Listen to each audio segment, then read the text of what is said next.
E eu gostava nesta manhã de falar sobre um assunto que me tem ocupado a mente nos últimos meses, que é baseado no seguinte: por vezes há uma ideia errada daquilo que o Senhor Jesus Cristo pensa sobre determinados assuntos. E é importante nós irmos à Palavra de Deus, porque é a fonte principal daquilo que o Senhor Jesus Cristo disse. Portanto, é a Palavra de Deus que nós devemos ir. Porque, por vezes, há aquela frase: alguma vez o Senhor Jesus Cristo falou contra uma determinada coisa? Alguma vez o Senhor Jesus Cristo disse que isto era pecado? E muitas vezes as pessoas não fazem a mínima ideia do que é que Jesus Cristo disse. Muitas vezes as pessoas fazem algo para o qual o apóstolo Paulo alertou. O apóstolo Paulo, podem abrir as vossas Bíblias, se puderem, e devem. Em 2 aos Coríntios 11:4. Ele diz assim: se alguém for pregar-vos outro Jesus que nós não temos pregado, com razão o sofrereis. Se alguém vos for pregar outro Jesus diferente daquele que eu vos tenho pregado, e vocês aceitarem isso, vão sofrer as consequências. E, infelizmente, muitas pessoas creem num Jesus sem base bíblica. Criam um Jesus à sua própria imagem e sua semelhança. Criam um Jesus que está sempre ali do lado deles a aprovar tudo quanto fazem. Alguns pensam que Jesus é um pouco como... Vocês provavelmente não gastam muito tempo com isso e acho que fazem bem, mas certamente já viram debates no Parlamento onde tem um deputado a falar e os outros o que é que estão atrás a fazer? A dizer: muito bem, é isso, apoiado. E alguns parece que querem que Jesus seja assim. Eu digo qualquer coisa, eu faço qualquer coisa e tenho atrás de Jesus a dar-me palmadinhas nas costas e a dizer: força, muito bem, estás bem. Mas nós devemos ir à Bíblia, ver o que é que ele diz. Ele, a dada altura, o próprio Senhor Jesus Cristo diz, em João 7,38, diz: quem crê em mim, como diz a Escritura. Não é crer nele conforme me apetece. Conforme eu criei um Jesus de acordo com os meus gostos, de acordo com aquilo que eu faço.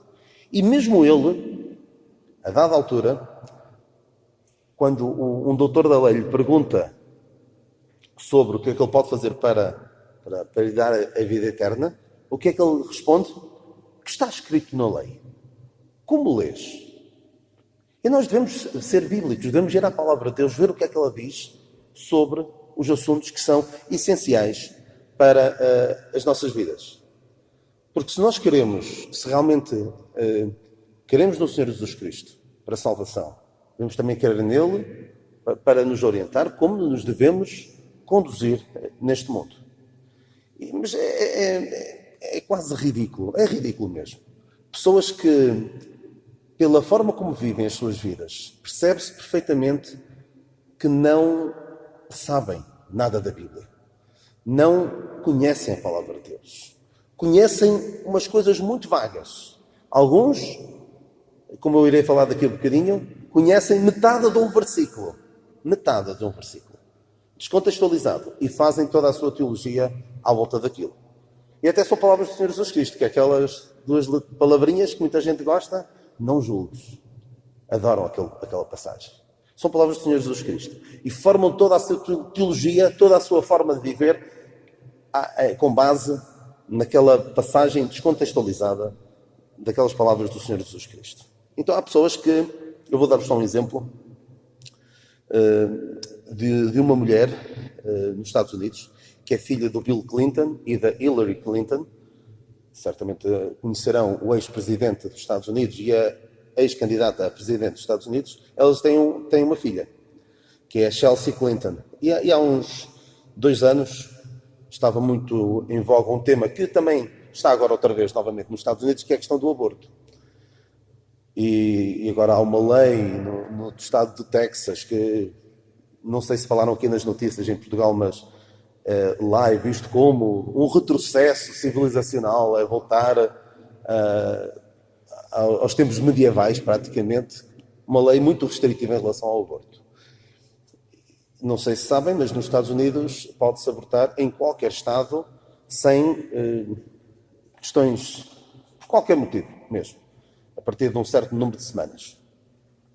E então esta Chelsea Clinton, a filha da Hillary Clinton e do Bill Clinton, disse que seria reverter esta decisão, já tem para aí 50 anos, de que o aborto é legal em todos os 50 estados dos Estados Unidos, seria anticristão reverter a lei do aborto.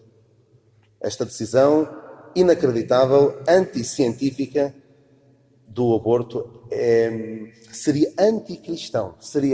Não seria cristão fazê-lo. Mas vamos ver aqui também o que é que o Senhor Jesus Cristo diz sobre o assunto. E pensem um bocadinho, que passagem é que o Senhor Jesus Cristo disse, o que é que Ele terá dito, que nós podemos usar em relação ao aborto. Pensem um bocadinho. Quando eu vos perguntar daqui um bocadinho, que passagem que frase é que o Senhor Jesus Cristo proferiu que nos pode dar algumas luzes sobre o que Ele pensava do aborto.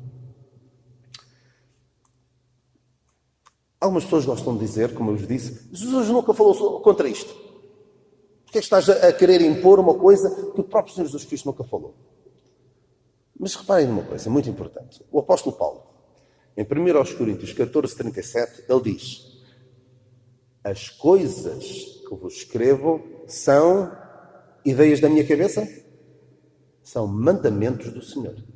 E ele recebeu o Evangelho não pelos homens, não segundo os homens, mas pela revelação de Jesus Cristo. Tudo aquilo que ele escreveu, nomeadamente uma passagem que muitos destes cristãos entre aspas, progressistas gostariam de tirar da Bíblia, que é Romanos 1, aquela parte final de Romanos 1, que traça um retrato horrível de como a humanidade estava na altura e está hoje, foi inspirado pelo Senhor Jesus Cristo. Mas vamos ver o que é que o Senhor Jesus Cristo disse mesmo, enquanto aqui na Terra, as suas palavras, o que é que ele disse sobre vários assuntos. E vou começar por um do qual eu não abro mão. Chamem-me quadrado, chamem-me retrógrado, chamem-me o que quiserem. Mas eu não abro mão disto. Sobre a criação ou a evolução. E todos nós, praticamente, aprendemos. Ensinaram-nos, mas espero que não tenham aprendido, que tudo aquilo que nós vemos é fruto de milhares de milhões de anos de evolução. Que surgiu pelo Big Bang, que surgiu por evolução. Mas o que é que o Senhor Jesus Cristo diz sobre o assunto? Ele fala sobre o assunto. E diz em Marcos 13:19. Marcos 13:19. Se puderem ver essa passagem. Eu vou lendo algumas passagens, não dá para ir a todas. Naqueles dias, ele falando do tempo da grande tribulação, naqueles dias haverá uma aflição tal, qual nunca houve, desde o princípio da criação, que Deus criou. Até agora nem jamais haverá. O princípio da criação que Deus criou. E sobre o surgimento do homem na Terra. Ele diz, Mateus 19:4, não tendes lido que aquilo que os fez no princípio, macho e fêmea, os criou, os fez? A minha irmã contava-me, já tem para aí quase 40 anos, 30 e tal anos, uma vez na escola, o professor de História perguntou quem tinha sido o primeiro homem. E provavelmente, eu não sei o que é que se ensina agora na escola, mas na altura era o Australopiteco. Era a resposta que o professor de História pretendia. Mas uma colega dela, só para a galhofa, só para a brincadeira, disse que tinha sido Adão. E foi risada geral na sala. Mas não devia ser risada. Deveria ser, isto é o que a palavra de Deus diz. É o que o Senhor Jesus Cristo diz. Em que é que eu vou acreditar? Vou acreditar no que a ciência, falsamente chamada ciência, diz? Ou vou acreditar no que o Senhor Jesus Cristo disse? Não tínhamos vergonha de defender o que a palavra de Deus diz. Por muitos nomes que nos chamem, eu prefiro acreditar no que o Senhor Jesus Cristo disse. Há um crente que disse o seguinte. Andy Stanley, crente americano ou inglês, língua inglesa, disse: O meu professor de ciências disse uma vez que muito de Gênesis é falso. Mas uma vez que o meu professor não provou ser Deus ao ressuscitar dos mortos, eu prefiro acreditar em Jesus. E eu prefiro acreditar em Jesus, sempre. Digam o que disserem. Claro que por vezes pode haver ideias que nós tiramos da Bíblia que não são bem assim, por uma interpretação errada. Lemos uma coisa, por exemplo, havia pessoas que pensavam que o homem nunca poderia voar. Era uma blasfémia dizer que o homem poderia voar. Mas isso não está na Bíblia. Mas era uma ilação, uma dedução, que alguns tiravam do que está na Bíblia. E depois foram ridicularizados por defenderem essas coisas. Não tenhamos medo que nos chamem nomes. Não tenhamos medo que o mundo nos chame loucos. Tem medo, isso sim, se Deus te chama louco. Se Deus um dia vai ter que dizer louco, esta noite pediram a tua alma e o que tens para quem será? Prefiro 1000 vezes ser chamado louco pelo mundo do que ser chamado louco por Deus. Eu costumo dizer, a frase não é minha, penso que não é minha, mas eu costumo dizer: devemos defender o que a palavra de Deus diz desde Gênesis 1:1. Não é desde Gênesis 12, onde parece mais confortável aceitar o que a palavra de Deus diz. Aquele relato do dilúvio é uma coisa assim um bocado esquisita. Sodoma e Gomorra é um bocado esquisito. A criação não é bem assim. E há muitas pessoas que abrem mão do que a palavra de Deus diz, abrem mão do que o Senhor Jesus Cristo, o nosso Salvador, disse. Eu não faço isso. Não podemos fazer isso. E já agora, falar no dilúvio. O Senhor Jesus Cristo fala sobre o dilúvio. Fala sobre o dilúvio como um facto histórico. Em Mateus 24, 37 e 38, falando novamente da grande tribulação, ele remete para os tempos de Noé e diz: nos dias de Noé, nos dias anteriores ao dilúvio, comiam, bebiam, casavam e davam-se em casamento, até o dia em que Noé entrou na arca. No dia em que Ló... Esta outra passagem sobre Sodoma e Gomorra, em Lucas 17, 29 e 32, ele diz: no dia em que Ló saiu de Sodoma, choveu do céu fogo e enxofre e os consumiu todos. Lembrai-vos da mulher de Ló. E diz também outra história, assim um bocadinho estranha. Nós podemos até não nos sentir completamente confortáveis com ela. O Senhor Jesus Cristo diz sobre Jonas o quê? Jonas esteve 3 dias e 3 noites no ventre da baleia. E nós pensamos, não é possível. Alguém vai acreditar nisso? Mas reparem que o Senhor Jesus Cristo deu este exemplo de Jonas como uma figura do que lhe iria acontecer. Estamos dispostos a abrir mão do facto de o Senhor Jesus Cristo ter estado 3 dias e 3 noites no sepulcro? Então também não vamos abrir mão disto. Foi Ele próprio que disse. Nestas histórias um pouco difíceis de aceitar por alguns, o Senhor Jesus Cristo refere-se a todas elas, tanto à criação, dilúvio, Adão e Eva, Sodoma e Gomorra, a história de Jonas, como eventos ou pessoas reais. E é isso que nós vamos fazer também.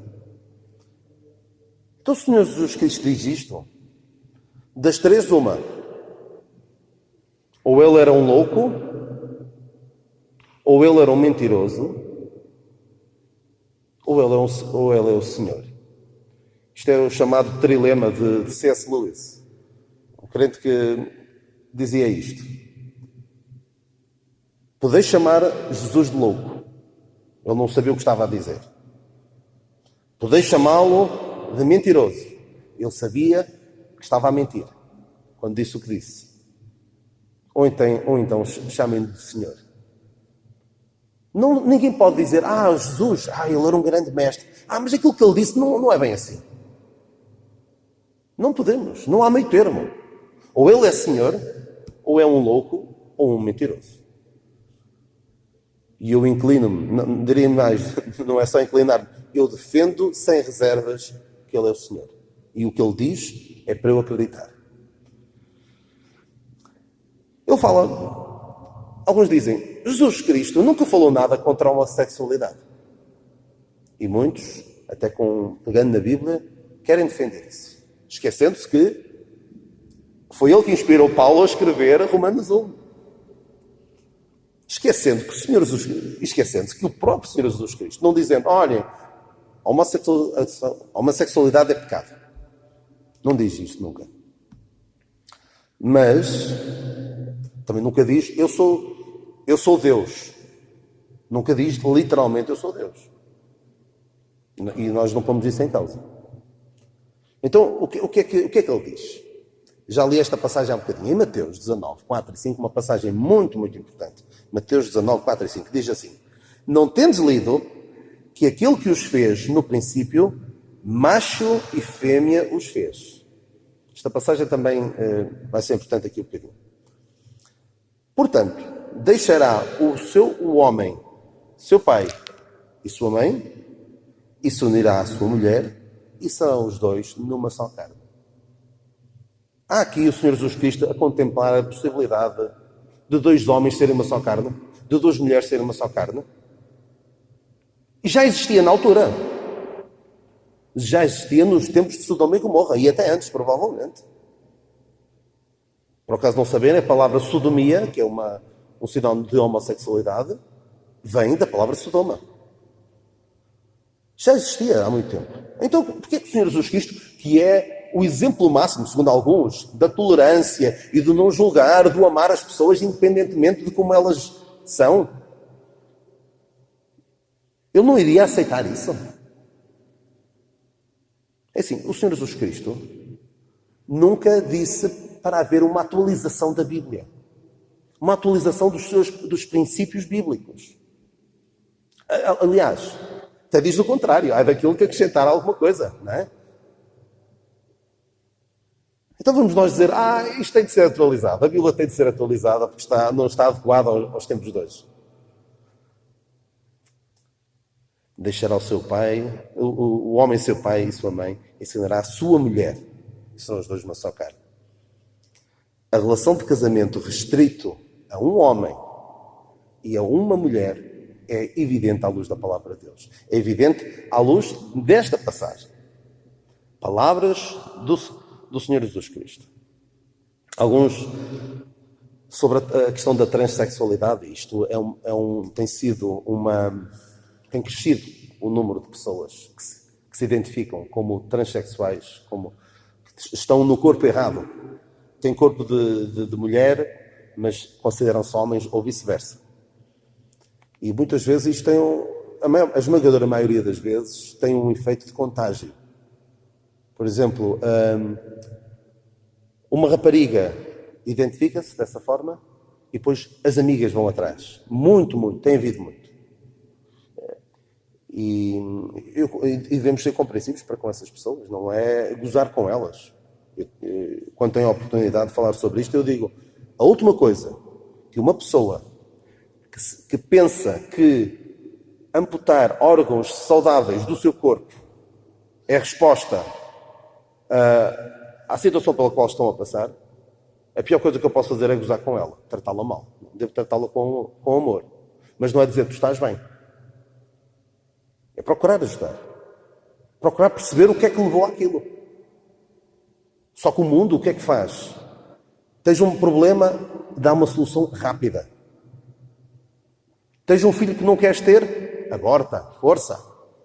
Não vamos tentar perceber o que é que se passou, tentar ajudar aquela pessoa, tentar aconselhá-la. Não. A solução é força. Tens estas inclinações? Força.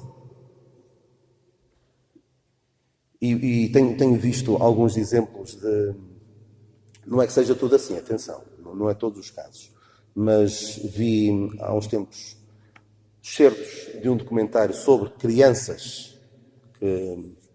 Crianças, atenção, estou a falar de crianças, não estou a falar de adultos crescidos que tomam essa decisão. Estou a falar de crianças. E o que é que era comum a todos aqueles exemplos que eu vi? De crianças que se identificam com o género oposto? Era o pai ausente. Ou não estava, ou não está, vai dar ao mesmo. E tem havido muitos casos de mães, não estou a dizer que seja só as mães, mas as mães a influenciarem os filhos. É terrível. Terrível. Mas o que é que o Senhor Jesus Cristo diz sobre isto? Alguns podem dizer, Deus fez-me assim. O que é que diz a Bíblia? O que é que diz o Senhor Jesus Cristo? Já li esta passagem várias vezes. Não tendes lido que aquilo que os fez no princípio, macho e fêmea os fez. O sexo é binário. Há dois apenas. Isso é bíblico e científico. Pode alguém dizer, e aqueles casos, ambiguidades, hermafroditas, isso são anomalias, tal como há pessoas que nascem sem uma mão. Há pessoas que nascem, não nascem com 5 dedos em cada mão, mas nós vamos dizer, olha, o ser humano tem 5 dedos em cada mão. É o normal. Claro que há anomalias. Mas isso é consequência do pecado ter vindo ao mundo. No sexo binário, isso é bíblico e científico. E não vamos abrir mão disso. Não vamos amesquinhar, não vamos fazer pouco, não vamos gozar com pessoas que estão a passar por uma situação muito difícil, precisam de ajuda. Mas ajuda não é dar palmadinhas nas costas e força. Às vezes não é uma palmadinha nas costas, às vezes é mesmo empurrar a pessoa para ali. Houve um crente que disse, no ensino básico, na escola primária, ensinaram-me que um sapo transformar-se num príncipe era um conto de fadas.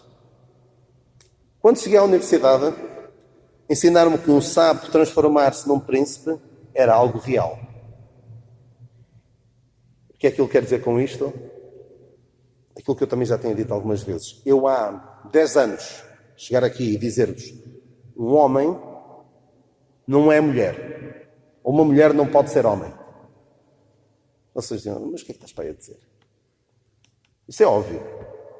Hoje a dizer isto, uma mulher não pode ser homem, pode provocar-me graves consequências. Se eu escrever isto nas redes sociais, vou ter certamente muita gente a tratar-me mal e vou certamente ter problemas. Há pessoas até que já foram visitadas pela polícia, noutros países, por tecerem certos comentários que não são necessariamente odiosos nem agressivos para com a questão da transexualidade. E o Senhor Jesus Cristo fala sobre isto.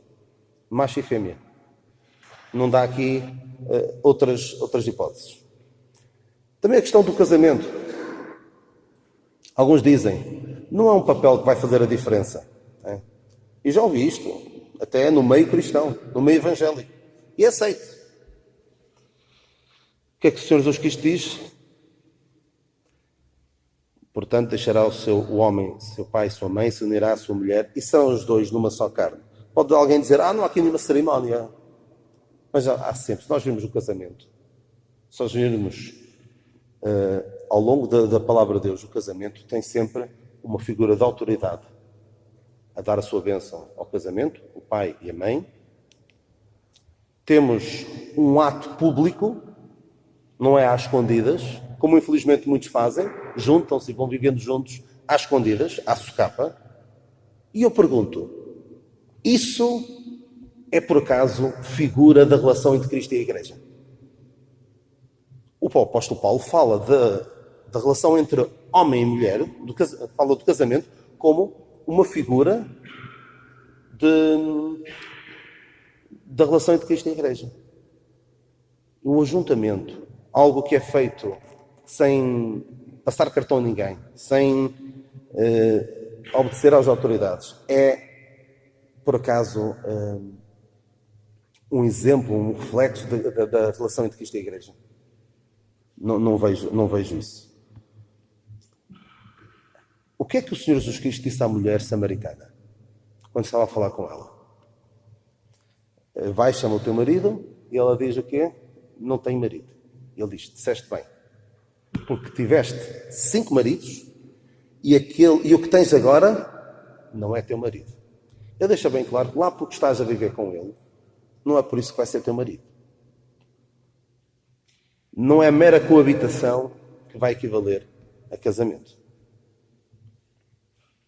Ou seja, o Senhor Jesus Cristo, o que é que o Senhor Jesus Cristo, que alguns pintam, diria a esta mulher? Vives com ele ou não vives? Então é teu marido. É que ontem, eu estava a falar que ontem estive num casamento e tenho alguns familiares da minha mulher que estão a viver juntos. Só para terem uma ideia, o último casamento que tinha havido na família tinha sido o meu há 16 anos. Portanto, de lá para cá, a minha mulher tem vários primos e primas e ninguém tinha casado até agora. Portanto, dá para ver como é que as coisas estão hoje em dia. Mas não é este o ideal bíblico. O ideal bíblico não é mero ajuntamento. E alguns diziam, a minha mulher, o meu marido. Também não quis estar a ser desagradável, mas pensei, vocês não estão casados, vocês vivem juntos. Mas também não vou estar a impor a palavra de Deus numa pessoa que não quer saber da palavra de Deus. O Senhor Jesus Cristo também não é nada meigo em relação ao divórcio e ao recasamento. Diz, qualquer que deixe a mulher e casa com outra adultera. Mas pode alguém dizer, ele é muito duro. Mas o que é que ele diz sobre o meramente olhar para outra mulher e cobiçá-la? Alguém que olha para ela e a cobiça comete adultério. Não é o que diz? Ouviste o que foi dito aos antigos, não cometerás adultério. Porém, eu vos digo, qualquer que atentar uma mulher para a cobiçar, já em seu coração cometeu adultério com ela. Alguns têm a ideia de que Jesus veio aqui pegar na lei e baixar a fasquia. Dizer, esta lei é tão difícil de cumprir. Vocês, olha, eu vou dar aqui uma versão mais leve, mais ligeira da lei, que é para vocês conseguirem cumpri-la. Não. Ele veio pôr a fasquia muito mais alta, para mostrar que ninguém consegue cumprir a lei. Ninguém consegue guardar a lei. E, em último caso, para mostrar que ele cumpriu toda a lei e deu a sua vida por nós, e nós agora, confiando nele, não estamos já debaixo da lei. Sobre o aborto, o que é que ele diz? Alguém sabe? Que passagem é que podemos usar para defender do Senhor Jesus Cristo sobre o aborto? Alguém sabe? Qualquer que escandalizar um destes pequeninos, melhor lhe fora que se pendurasse ao pescoço uma mó de azenha e se submergisse na profundeza do mar. Fazer mal a uma criança. E aqui também podemos encaixar a questão da pedofilia. Alguém que faça uma coisa destas a uma criança, melhor fora morrer. Diz isto em Mateus 18:6. E agora, aquela passagem famosa, não julgues. Não é? O Senhor Jesus Cristo diz isso em Mateus 7. Não julgueis. E se nós ficarmos só por estas duas palavras, que dá muito jeito a muita gente, esta expressão é o centro do Evangelho, do cristianismo, entre aspas, liberal. Os que se dizem cristãos, mas que querem seguir o mundo. Eles dizem, não julgues. Mas reparem no seguinte, ele diz, não julgueis para que não sejam julgados. Porque com o juízo com que julgardes, sereis julgados. E com a medida com que tiverdes medido, vos vão medir a vós. O que eu entendo desta passagem é que não devemos julgar de forma hipócrita. Porque da forma como nós julgamos os outros, iremos nós ser julgados. E eu não me importo que me julguem segundo a forma como eu julgo os outros. Eu julgo os outros o quê? De acordo com o quê? Com a palavra de Deus. E se me julgarem segundo a palavra de Deus, eu aceito perfeitamente. Agora, o que é que os fariseus faziam? Julgavam os outros, mas depois não queriam ser julgados da mesma forma. Julgavam de forma hipócrita. Por isso é que ele diz, tira primeiro a trave que está no teu olho e depois sim vais tirar o argueiro que está no olho do teu irmão. E o mesmo Senhor Jesus Cristo que diz, para não julgar, ele diz, não julgueis segundo a aparência, mas julguei segundo a reta justiça. E onde é que está a reta justiça? Está aqui nas nossas mãos. A palavra de Deus. Alguns dizem, Jesus aceita-me tal como eu sou. Jesus ama-me tal como eu sou.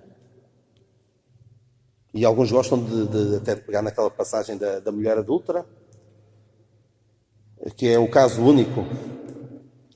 O único caso na história que eu de uma mulher que foi apanhada em adultério sozinha. É bastante curioso, não é?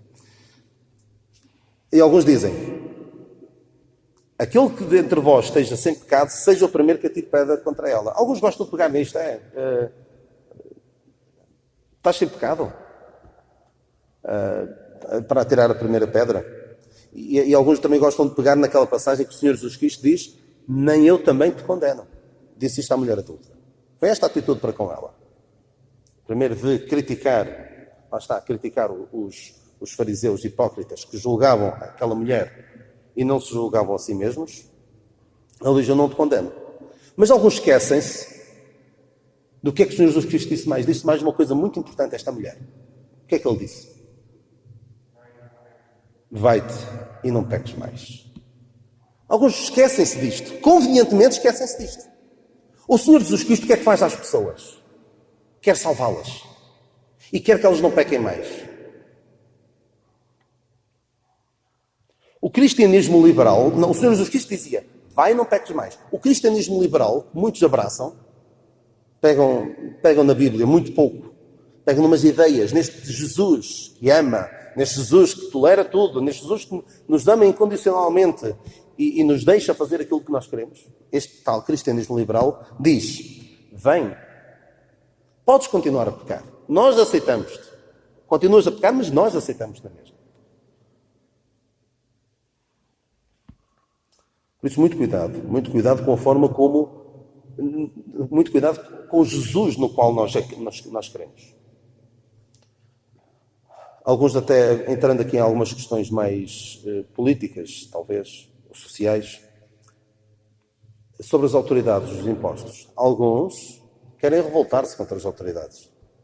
Querem dizer que nós não temos nada de sujeitar às autoridades. E alguns, que até nesta questão do Covid, têm, na minha opinião, têm dado um mau testemunho ao não sujeitarem às autoridades.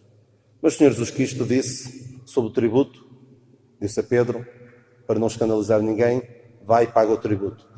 Sobre César e Deus, diz: dai a Deus o que é de Deus e a César o que é de César. Mesmo estando debaixo de um regime de tiranos, ele nunca apelou à rebelião. Mesmo o apóstolo Paulo nunca disse para nos revoltarmos contra as autoridades e vivia debaixo de um regime horrível. Sobre os pobres, alguns saberão. Sobre a pobreza. Alguns pensam que a missão da Igreja é erradicar deste mundo a pobreza. Não é? O que é que o Senhor Jesus Cristo disse sobre os pobres? Os pobres, sempre estareis convosco. E penso que isto está estudado mesmo do ponto de vista económico. Nunca vai ser possível não haver gente pobre. E claro que nós devemos fazer o que podemos. O apóstolo Paulo diz: fazei bem a todos. E principalmente aos domésticos da fé. E quando Paulo foi a Jerusalém, os crentes disseram para se lembrar dos pobres. E ele procurou lembrar-se dos pobres. Mas a principal missão da Igreja não é a assistência aos pobres. Claro que podemos usar essa forma para lhes fazer chegar o Evangelho. A missão da Igreja, e recuando um bocadinho ali no que falei há pouco, a missão da Igreja também não é converter as pessoas homossexuais em heterossexuais. Não é? Cristo Jesus veio ao mundo para que todos sejam heterossexuais. Não. Cristo veio ao mundo para salvar os pecadores. E claro, quem aceita o Evangelho, quem aceita a salvação que Deus oferece, não vai querer continuar a viver em pecado. É uma ingratidão de todo tamanho quando eu, que fui resgatado pelo meu Salvador, fui salvo de uma forma admirável, quero voltar à vida de pecado. E pegando agora um bocadinho naquela história que o nosso irmão Carlos contou há pouco, daquele filho que se sacrificou por amor à mãe, quando a mãe merecia ser castigada, por estar a trair, no fundo, a trair o país, não era? Imagina eu que era aquela mãe, depois, a seguir, continuar a trair, continuar a prevaricar naquilo que levou ao castigo que ela merecia, mas que o seu filho se dispôs a sofrer. É terrível, não é? Mas quantas vezes eu faço isso? Quantas vezes eu faço isso? E o objetivo de Deus não é que nós continuemos na nossa vida de pecado. Ele se deu a si mesmo por nossos pecados. Aquele tal padre deve-nos conhecer esta passagem. O nosso irmão Carlos falou há um bocadinho, dizendo que o padre disse que o Senhor Jesus Cristo não morreu pelos nossos pecados, não é? Quando Romanos 4 diz, o qual por nossos pecados foi entregue. E ressuscitou para a nossa justificação. Infelizmente, é o desconhecimento da palavra de Deus. Alguns também pegam na palavra de Deus e pensam no seguinte: Deus vai proteger-me. Deus é Pai. Ele não vai permitir que algo mal suceda aos seus filhos. E alguns até pegam passagens como o Salmo 91, que tem passagens que não são dirigidas a nós diretamente. Eu penso que terão a sua aplicação na grande tribulação, como esta: 1000 cairão ao teu lado e 10.000 à tua direita, mas tu não serás atingido. E alguns até pegaram nesta passagem em relação ao Covid. Deus não vai permitir que eu seja atingido. Mas sabem uma coisa? Este Salmo 91 tem sido usado por alguns para tentarem ao Senhor. No fundo é tentar ao Senhor, dizer: Ele não vai permitir que mal algum aconteça, porque eu sou seu filho. Isto é tentar ao Senhor. E sabem quem é que também pegou no Salmo 91 para tentar ao Senhor? Sabem? Quem foi? Foi Satanás. Satanás pegou no Salmo 91 e torceu a passagem para tentar o Senhor. Ele disse, em Mateus 4,6: aos seus anjos dará ordens a teu respeito e tomar-te-ão nas mãos para que nunca tropeces com o teu pé em pedra alguma. Então, alguns que gostam de pegar nestas passagens e dizer: Deus não vai permitir que algo mal me aconteça. Mas todos nós já passamos por situações difíceis, uns mais do que outros. A perda de um familiar, uma doença grave, entre outras situações difíceis na vida. E o próprio Senhor Jesus Cristo, o que é que Ele diz sobre o assunto? Sobre o que podemos esperar deste mundo. No mundo tereis um mar de rosas, uma vida abundante de bênção em bênção. No mundo tereis aflições. Mas tendo bom ânimo, eu venci o mundo. Em João 16:33. E o início do versículo diz: tenho-vos dito isto para que em mim tenhais paz. E esta paz não é uma paz de uma vida sem problemas. Esta paz é, mesmo no meio dos problemas, mesmo no meio, como diz o cântico, pois sei que no meio das perturbações, sempre em paz posso estar. Eu estou a tentar terminar rapidamente. Alguns dizem, somos todos filhos de Deus. O que é que o Senhor Jesus Cristo teve de dizer a alguns? Vós tendes por pai ao diabo. Alguns dizem também, nunca ninguém voltou do além para dizer como é. Nunca ninguém voltou. O que é que ele diz? Eu sou a ressurreição e a vida. Quem quer em mim, ainda que esteja morto, viverá. E estas palavras que vou dizer agora não foi aqui na terra, mas foi no livro do Apocalipse. Eu sou o primeiro e o último, o que vive e foi morto, mas eis aqui, estou vivo para todo sempre. Então, nós fazemos bem em ouvir o que ele diz. Alguns também gostam de dizer, eu adoro ou creio à minha maneira. O que é que o Senhor Jesus Cristo teve de dizer à mulher samaritana? Vós adorais o que não sabeis. E quem crê em mim, como diz a Escritura, não é à tua maneira. Eu acho curioso, mas triste, que o homem, a inimizade para com Deus, o homem criou uma divisão entre ele e Deus, quer ser ele agora a ditar as regras de como chegar a Deus. É como eu ofendi alguém e digo, olha, eu agora, para reparar esta situação, eu vou fazer isto e isto. Sem me preocupar minimamente com o que é que a outra pessoa acha. E é assim que algumas pessoas agem para com Deus. Como se Deus é que lhes devesse explicações. Como se Deus é que se devesse sujeitar à forma como as pessoas se querem relacionar com Ele. E não é à tua maneira. Não é à tua maneira que tu vais reconciliar com Ele. Alguns dizem, Jesus é amor. Ele nunca vai condenar ninguém. Sabem quem foi a pessoa que mais falou sobre o inferno? Foi ele. Ele diz, quem crê nele, em João 3, 17. Quem crê nele não é condenado, mas quem não crê já está condenado. Portanto, porquanto não crê no nome do unigênito Filho de Deus. E no final deste capítulo 3 diz, no versículo 36, aquele que crê no Filho tem a vida. Mas aquele que não crê no Filho não verá a vida, mas a ira de Deus sobre ele permanece.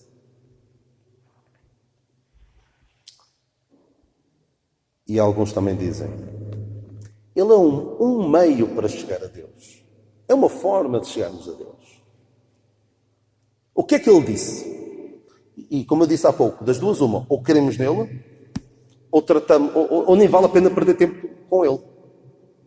Ou queremos plenamente no que ele disse, ou então nem vamos perder tempo com ele. Porque é um louco ou um mentiroso. E o que é que ele diz sobre o assunto? Sobre a exclusividade de chegar a Deus. Eu sou um caminho, é o que ele diz, o caminho, a verdade e a vida, e reforça, ninguém vem ao Pai senão por mim. Por isso, temos de ter muito cuidado, meus amigos e irmãos, com crer no Cristo errado. Como disse no início, se alguém for pregar-vos outro Jesus que nós não temos pregado, com razão o sofrereis. Alguns podem dizer, eu creio nele, eu creio à minha maneira, ou eu conheço.